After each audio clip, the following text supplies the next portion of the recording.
Now, what covers 6,000 kilometres, 7 countries and 15 days? It's the latest season of Travelcaster. Welcome to the journey.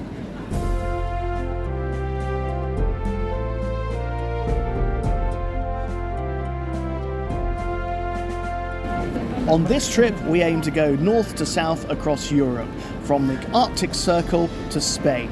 It's going to take a fortnight, and we'll be visiting up to 7 different countries along the way.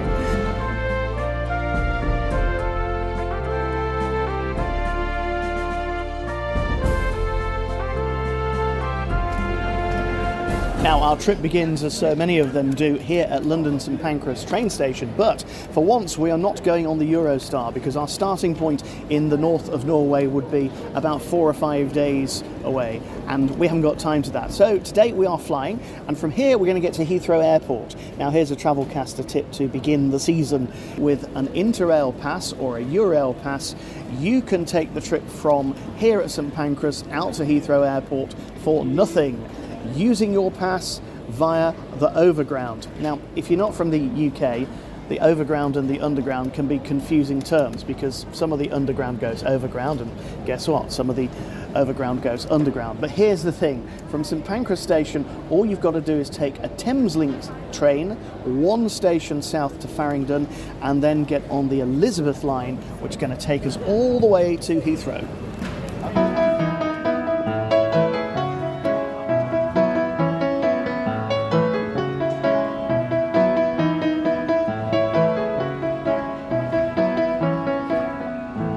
"35 minutes later, here we are at Heathrow Terminal 3. A quick and easy way to get from central London using the Elizabeth line. A lot faster than the traditional underground service and a lot cheaper than the Heathrow Express. And when you get here, there might be somebody playing the piano.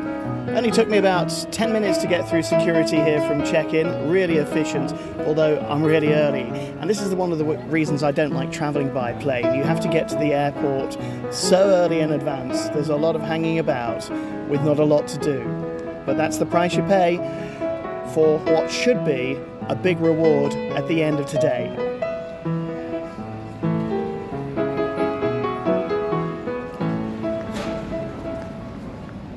And after a flight of 1 hour and 40 minutes, we've arrived here at Oslo Airport in Norway. Now, I'm not a fan of flying on trips like this because it's not a very sustainable way of doing things, but it has to be said, the view from the aircraft as we came in over Oslo was absolutely beautiful. Below us there were fjords, there were forests, there were lakes, there were frozen rivers, everything that you associate with this Nordic landscape. So very nice it was. One word of warning though, even though I'm doing an internal transfer here in Oslo, I've had to go through 2 sets of customs gates, another baggage search, which involved dumping my bottle of water, and then around about a 25-minute walk to the domestic transfers hall. So Oslo Airport, a bit bigger than I had anticipated. Do bear that in mind if you're coming here. And the other thing to bear in mind as well, currency, because here you will not be spending euro, you'll be spending the Norwegian kroner. In fact, all of the Nordic countries have their own version of the kroner, all of them with a different exchange rate. My tip is to download an app on your phone that can do the conversions for you, because you're going to need to do that when you're doing the calculations. And another thing, I know this is an airport, but I've just had a cold slice of pizza and a soft drink. It was over €15 equivalent. Welcome to Norway. That's before we get to the booze. Hopefully that's a bit later. Now, I'm not a nervous traveller, but the descent to Bodø here in northern Norway was a little bit windy and shaky, and everybody on the plane went a little bit quiet. But we're here now, and just waiting for the baggage to arrive. Given how small the airport is, it's taking a bit of time. It is quite windy and it is quite late, but getting from Bodø airport into the town centre is really simple. All you do is turn left outside of the airport door and get whichever bus is waiting there. It's either going to be the number 1 or the number 2. They both go to the town centre in about 10 minutes for a fare of about €4, and from there it's just going to be a short walk to wherever you're staying, to be quite honest. I've opted for the Smart Hotel. This is what passes as budget accommodation in Bodø. €115 a night, out of season. Yeah, this is Norway. At least breakfast is included. Anyway, it is late, it is a bit cold, so I'm going to go inside for a lie down and see what this place looks like first thing in the morning.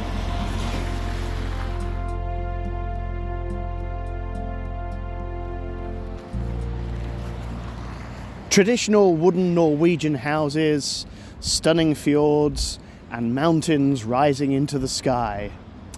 There's none of that in Bodø. We are 67.3 degrees north, inside the Arctic Circle, further north than Anchorage in Alaska, and further north than St. Petersburg in Russia. And it has to be said, on a Saturday morning in March, it all seems a little bit bleak here. There's a ferry terminal, but today, because of the high winds and the choppy seas, many of the ferries, even the big ones, aren't running. That shows you how dependent they are on the weather up here. But during the season you can take a boat to many of the island destinations off this part of the coast, including the stunning Lofoten Islands, which are about a 5 or 6 hour journey from here. But for now, it has to be said that Bodø does not present itself as the most attractive town in the world. And although the air temperature is just above freezing point, with this wind it's feeling like it's about -6 or 7. Still, at least it stopped raining, which it was earlier, although there are some very ominous clouds in the distance. Time to go indoors, I think. Now, by indoors, I had meant the Norwegian Aviation Museum, which is here in Bodø. But beware the map of Google, because it told me to get the number 4 bus, which I did, in the wrong direction. But still, I've had a nice view of the coast road around here. It's beautiful, and nowhere's very far, so I'm going to stay on the bus and go back into the city. And here we are inside the museum itself. It is a beautiful and breathtaking display of Norway's aircraft history. And you might think, well, that's a bit boring. No, actually, there's loads to tell. There are panels describing the first balloon flights, the first commercial flights, planes that sounded like that. And on the floor of the museum, the planes themselves. They are magnificent machines. And this is only the civilian side of things.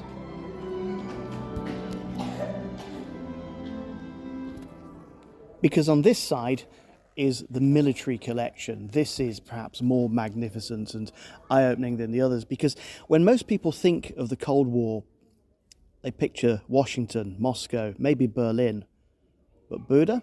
Well, this little Arctic town was right in the thick of it. Because of its location, NATO treated Bodø like a listening post on the edge of the world. Jets on standby, surveillance flights, comings and goings. Everyone quietly aware that the Soviet border wasn't too far away. It all feels very real today as well. And then there was the big one, the 1960 U-2 incident. A spy plane headed for Berlin gets shot down, and suddenly this calm northern town is at the centre of global tension. That's one of the reasons that the Aviation Museum of Norway is positioned here. And with the current situation between Russia and Ukraine, it all kind of feels real once again.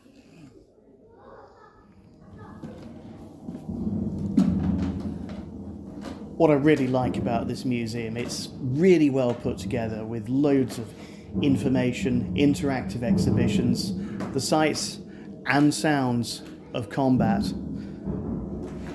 And you can even still smell the engine oil from some of the aircraft. It's great for families too. We thought you'd like to know that we've more than 50 episodes of the Travelcaster podcast on this very platform. Be sure to subscribe or head to travelcaster.blog, where you'll find an A to Z of locations for inspiring trips. Happy browsing!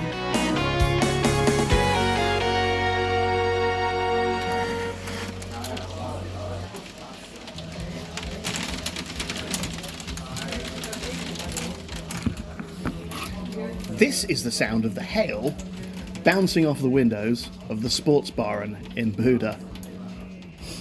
I'm inside.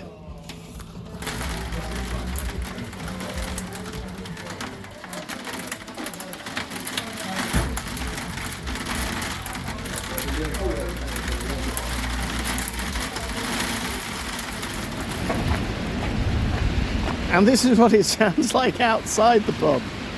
Blimey. You know that saying, hailstones as big as golf balls, and you think, nah, it's never going to happen? I think it has here. It's absolutely Arctic.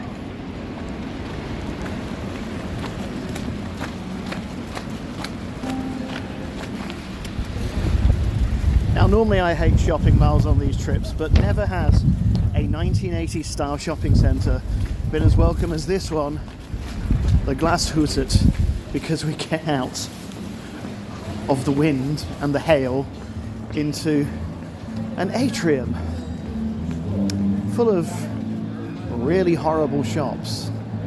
No, they're not that bad. There's a couple of nice cafes in here if you want coffee and cake, and there's an artisan market as well. You know those sorts of places, they sell tiny packets of biscuits for £15, which is the normal price for a packet of biscuits in Norway, so goodness knows what they charge here. Nevertheless, it's nice to get out of the wind and rain and the hail. Oh, sheepskins. I could wrap myself up in one of those.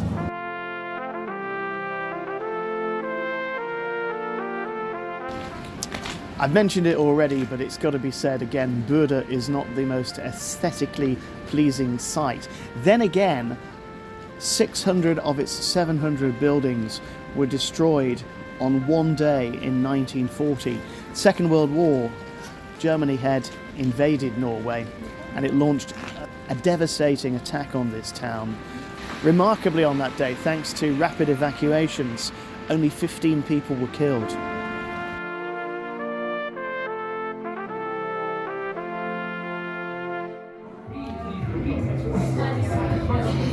And so to Bodø by night.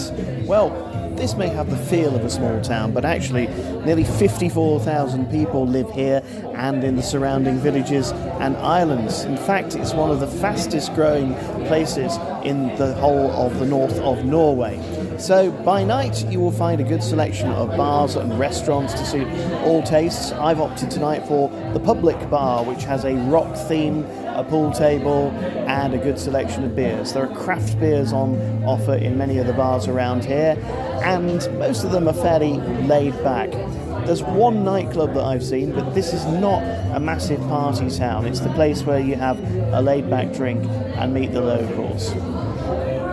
It's a heck of a long way to Bodø, but I'm pleased I'm here, even though the scenery and the sights haven't been quite as spectacular as I had hoped. And the reason I'm happy to be here is because I'm one step closer to, well, really, my bit of the top of the world, which is going to happen tomorrow. For now, that's it from this edition of the podcast. To find out how to get here and what to do when you arrive, check out travelcaster.blog, subscribe to the podcast, and join us again soon for another edition of Travelcaster, the travel pod that takes you there.